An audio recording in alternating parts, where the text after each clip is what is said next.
دیا ہے۔ یہ نہیں کہ کسی کا خاندان بلند ہے یا وہ اللہ کا بڑا قریبی ہے اس لیے اللہ نے اسے دولت دے دی ہے۔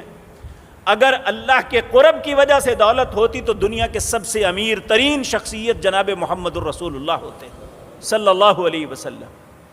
تو اس لیے میرے عزیز بھائیوں، یہ کوئی ضروری نہیں ہے کہ جو دولت مند ہے وہ برا ہی ہے۔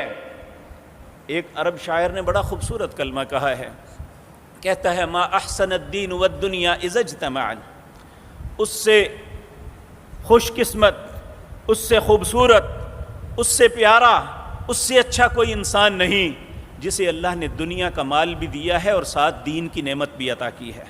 ما احسن الدین والدنیا اذا اجتمعا واقبح الکفر والافلاس فی الرجل، کسی بندے کی بدقسمتی یہ ہے کہ اللہ دنیا کا مال بھی اسے نہ دے، فقر کی زندگی بسر کر رہا ہے اور ساتھ کفر بھی کر رہا ہے۔